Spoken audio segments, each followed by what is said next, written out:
And I have to say that when I, use my iPhone and deal with my AT&T contract and,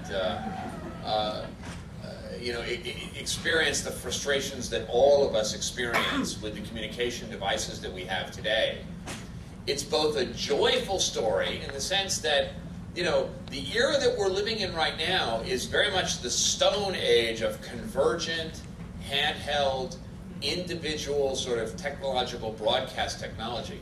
This has never existed before in human history, and we are just at the very beginning of it. So, in a sense, World Usability Day is all about, human beings, instead of picking up stones and sticks and fashioning weapons and tools to help them dig and cook and hunt and acquire nutrition, we are all together today sort of scavenging these market-based communication solutions and seeing what works for us. Now, we had, a couple of 100,000 years. Actually, if you look at what anthropologists say, we had about 2 million years to develop the technology for most of what constitutes humanity today. We don't have the same amount of time to narrow the range of technological solutions in the communication domain. The world with 6 billion people on the planet needs usability as a principle now. In other words, the successful solutions need to precede the experimental trial and error, because we don't have the margin for error that we used to have. And we can't afford to landfill, 10 devices for every one that's successful. So World Usability Day is a manifesto not about, vindicating my dad, who would be happy to be vindicated. And I would be really happy to just get him off my back. So if World Usability Day became a global thing, I would just be able to say, Dad, see, that's the whole user bias thing right there. You did it. And he would go, oh, thanks for that. Somebody finally recognized it. No, World Usability Day is all about creating a manifesto for investigating the human-machine interface that recognizes that we are evolving as humans and that we need to be responsible for that evolution.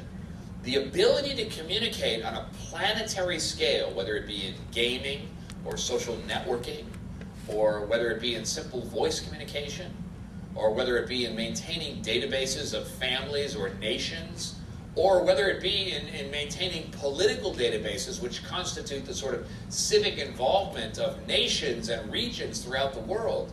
These are huge emergent issues in human evolution, and the technology to enable them needs to be accessible to everyone.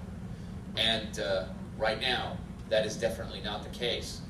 And in this moment, this window, when the solutions haven't been sort of congealed into a kind of a universal global standard, it is only the engagement of citizens around the world that is the sort of pushback to corporations and governments and sort of global organizations that will decide for us what the interface will be. And then we will adapt to them. We will be evolving to them. And that would be, of course, the saddest outcome of all. So World Usability Day is a key sort of channel to define what the global community will look like, what civic engagement and democracy will look like, and ultimately the quality of all of our lives. We've left the moment where technology can simply be dropped on us. It is humanity that has been dropped on designers and communications and the sort of corporate creators of objects. And it is we who must demand the usability, because the business models of waiting to see what accidentally works will not be viable in this century. So, is there anyone who wants to, sort of throw a cell phone at the wall or smash something with a hammer? We will give you the opportunity a little bit later to express your opinion about the New York voting ballot. How many of you voted last week or 2 weeks ago? Yeah, yeah. How many of you was that an erotic experience? For how many of you was that a frustrating experience?